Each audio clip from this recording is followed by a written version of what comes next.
तो लगातार दूसरे लॉन्ग वीकेंड के बाद मंडे 21 अप्रैल को किधर जाएगी निफ्टी, फटाफट पता करते हैं इस वीडियो में। तो दोस्तों हमेशा की तरह एनालिसिस की शुरुआत करते हैं निफ्टी के डेली चार्ट से पहले हम एनालिसिस में आगे बढ़े, अगर आप इस पे पहली बार आए हैं तो फॉलो करना मत भूलिएगा ऐसी डेली मार्केट एनालिसिस वीडियोस के लिए। तो दोस्तों डेली चार्ट पे अगर हम ध्यान से नजर मारेंगे तो यहां पर भैया कुछ इस तरह का डबल बॉटम पैटर्न बना है और पिछले एक हफ्ते में 2000 पॉइंट की रैली निफ्टी ने दिखाई है। अब यहां पर आप ध्यान देंगे तो एक बहुत इंपॉर्टेंट रेजिस्टेंस लेवल है जो कि है 23,850 का लेवल, और एग्जैक्ट इसी पॉइंट पर निफ्टी ने क्लोजिंग दी है थर्सडे के दिन। अब यहां से आइडियली अगर इसको और ऊपर जाना है और आने वाले टाइम में ऑल टाइम हाई के ऊपर निकलना है तो ये गैप दिक्कत करेगा। आइडियल मूव शुड बी कि एक बार नीचे रिट्रेसमेंट मिले हमें और फिर यूं निकले, तब हम कहेंगे अप मूव सस्टेनेबल रहेगा।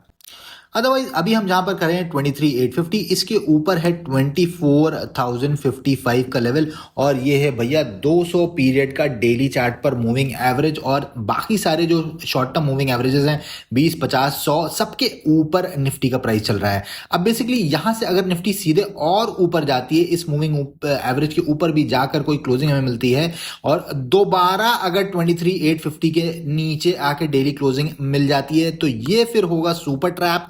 इस केस में मैं सीधे पहले यहां तक के टारगेट्स के लिए एम करूंगा, और इस लेवल के भी नीचे आती है तो फिर भैया ये वाला जो लो क्रिएट करा है इसके भी नीचे जा सकती है।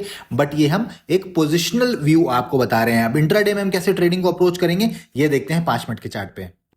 तो दोस्तों अब हम आ चुके हैं निफ्टी के 5 मिनट के चार्ट पर, और यहां पर भैया आपको थर्सडे एक्सपायरी वाले दिन बना हुआ ये बुर्ज खलीफा दिख रहा होगा।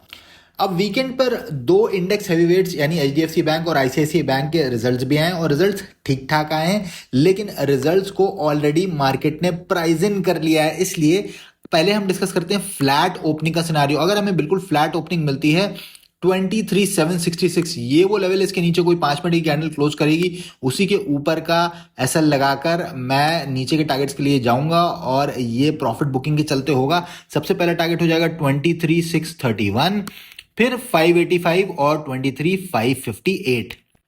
अब 23,585 से लेके 558 ये एक बहुत इंपॉर्टेंट सपोर्ट जोन है।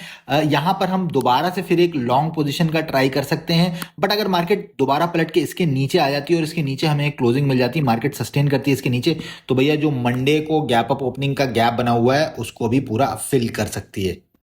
अगर पिछले वीकेंड की तरह हमें बहुत बड़ा गैप अप या गैप डाउन मिल जाता है तो फिर से मार्केट साइडवेज बिहेव कर सकती है। इसलिए पहले रेंज फॉर्म होने दीजिए और उसके बाद जिस साइड भी ब्रेकआउट या ब्रेकडाउन होता है उधर ट्रेड लीजिए।